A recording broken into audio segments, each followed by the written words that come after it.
BJP को हराने के लिए बिहार के मुख्यमंत्री नीतीश कुमार ने एक पहल की। पटना में सभी विपक्ष के नेताओं को बुलाया। वो तारीख थी 23 जून की। नीतीश कुमार के प्रयास की वजह से जो असंभव सा काम दिख रहा था वो संभव हो गया। उस वक्त लालू तेजस्वी ने नीतीश के साथ पूरी मजबूती के साथ विपक्ष के सदस्यों को एकजुट करने का बीड़ा उठाया और नतीजा रहा कि देश भर के विपक्षी नेता पटना पहुंचे। नीतीश ने काफी गर्मजोशी से स्वागत किया था, लेकिन जब बैठक खत्म हुई तो नीतीश सहित तमाम नेताओं के चेहरे पर मुस्कान थी कि पहली बार कुछ ऐसा हुआ है जिसमें विपक्ष के नेता एक साथ मजबूती से खड़े हैं। लेकिन उस बैठक में अरविंद केजरीवाल जो दिल्ली के मुख्यमंत्री हैं वो उस वक्त नाराज होकर पहले चले गए। कारण निकलकर सामने आया कि कांग्रेस पार्टी ने दिल्ली के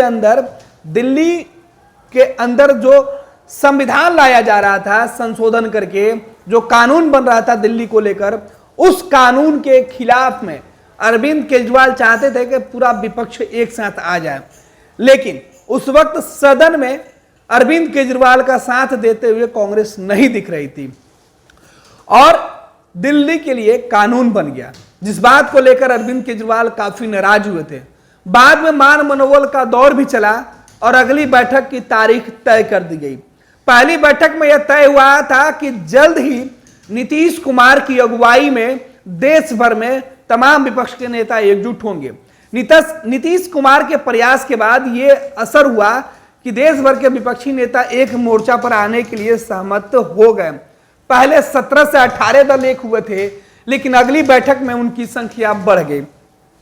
नीतीश कुमार बेहद खुश थे कि उनका प्रयास सफल हो रहा है और देश में बीजेपी को रोकने के लिए, नरेंद्र मोदी को हराने के लिए एक मजबूत विपक्ष की भूमिका दिख रही है। अगुवाई करने का मौका मिलेगा। लेकिन अगले महीने जुलाई में ही जब बेंगलुरु के अंदर बैठक हुई तो उस बैठक में नीतीश कुमार इस वजह से नाराज हो गए कि इस बैठक में जो गठबंधन का स्वरूप दिया गया उस स्वरूप से नीतीश नाराज थे। नीतीश कुमार ने कहा कि कांग्रेस ने जिस तरीके से, राहुल गांधी ने जिस तरीके से इस गठबंधन का नाम इंडिया रखा, इससे जो साउंड करता है वो एनडीए की तरह करता है और इंडिया नाम नहीं रखा जाना चाहिए था। हालांकि बाद में नीतीश सहित तमाम लोगों ने इस बात पर सहमति दे दी कि ठीक है, जो नाम है सो मान लिया गया, क्योंकि राहुल गांधी ने प्रपोजल दिया था, खड़गे ने उस पर सहमति जताई थी और तमाम लोग एक हुए थे। बाद में कांग्रेस ने कहा कि बीजेपी इंडिया के नाम से घबरा गई और इसीलिए देश से इंडिया शब्द हटा दिया गया।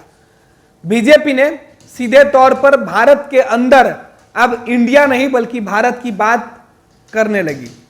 बीजेपी या देश के अंदर जो भी जगहों पर, जिन जगहों पर इंडिया नाम मेंशन किया गया था उसे भारत में तब्दील कर दिया गया। इसे विपक्ष अपनी बड़ी जीत बता रही थी कि इंडिया नहीं जीतेगा।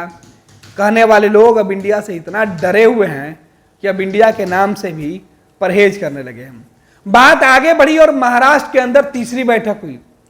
इस बैठक में ममता बनर्जी के नाराज होने की खबर निकलकर सामने आई। बैठक महाराष्ट्र में थी, 2 दिनों तक चली।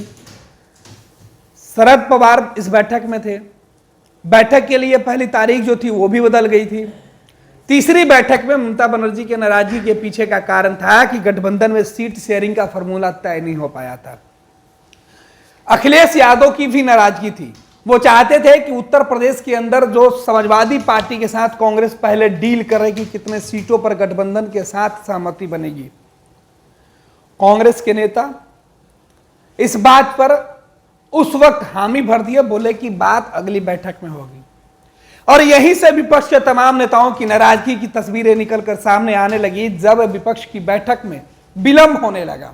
तीसरी बैठक के बाद चौथी बैठक होने में तकरीबन 5 महीने से ज्यादा वक्त लग गया।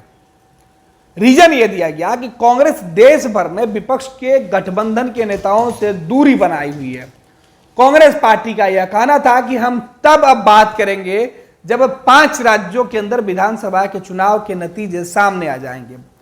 कांग्रेस पार्टी को यह लग रहा था कि इंडिया नाम रख देने से ही बीजेपी की हार हो जाएगी, लेकिन इंडिया गठबंधन का नतीजा यह रहा कि 5 राज्यों में अकेले चुनाव लड़ने वाली कांग्रेस बुरी तरीके से परास्त होगी। कांग्रेस के हार के बाद आनन फानन में एक सूचना आई कि नतीजों वाले दिन ये सूचना आई थी कि दिल्ली में एक बैठक कांग्रेस ने बुलाई है, लेकिन वो बैठक टल गई। बाद में कहा गया कि बैठक की तारीख बेहद कम समय में दी गई थी और इसके लिए तमाम विपक्षी दल के नेता तैयार नहीं थे और नीतीश कुमार की नाराजगी की बातें निकलकर सामने आई थी कि नीतीश नहीं जाने वाले हैं। बैठक की तारीख आगे बढ़ी। मुख्यमंत्री नीतीश कुमार इस बीच मीडिया से दूरी बनाए हुए थे और अंत में मीडिया के सामने आए तो उन्होंने कहा कि हम तो चाहते हैं कि विपक्ष के लोग बैठे, कांग्रेस की वजह से विलंब हुई थी, लेकिन अब जो दूरी खत्म हुई है, अगली बैठक में सब तस्वीरें साफ होंगी। लेकिन जब चौथी बैठक दिल्ली के अंदर की गई 19 दिसंबर को, इस बैठक में जो नतीजे निकल के सामने आए वो नीतीश के लिए बेहद निराशाजनक थे। नीतीश कुमार इस बैठक में नाराज हुए, लालू प्रसाद यादव भी नाराज हुए और नीतीश और लालू इस बैठक के प्रेस कॉन्फ्रेंस को अटेंड नहीं किए। हालांकि इसके पहले भी जब बेंगलुरु के अंदर बैठक हुई थी तो नीतीश कुमार बैठक में शामिल नहीं हुए थे प्रेस कॉन्फ्रेंस में, और प्रेस कॉन्फ्रेंस के बगैर निकल गए थे। तो अब कहा गया था कि उनका ट्रेन, माफ कीजिएगा, उनका जो टिकट था जहाज का वो था और उनकी फ्लाइट थी, इसलिए वो निकल गए थे। लेकिन कल दिल्ली के अंदर बैठक में जी बातें निकल के सामने आई कि पहले तो ममता बनर्जी ने ही नीतीश कुमार के खिलाफ साजिश रच दिया। लालू प्रसाद यादव देखते रह गए, खामोश रहे, इस वजह से नीतीश भी नाराज थे। लालू और नीतीश के बीच बातचीत नहीं हुई, दूरी दिखी।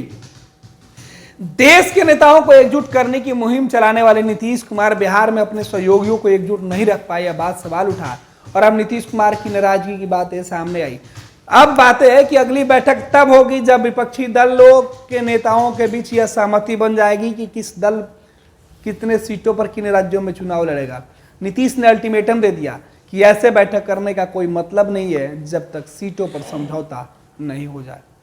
जाहिर सी बात है कि विपक्ष की बैठक नरेंद्र मोदी को हराने के लिए हुआ था, लेकिन हर बैठक में विपक्ष के नेता खुद के लिए लड़ते दिखे, झगड़ते दिखे, नाराज होते दिखे, मान मनोबल का दौर होता रहा। लेकिन विपक्ष की बैठकों से नतीजे मोदी को हराने वाले तो नहीं निकले, लेकिन खुद आपस में टकराहट वाले जरूर दिखे।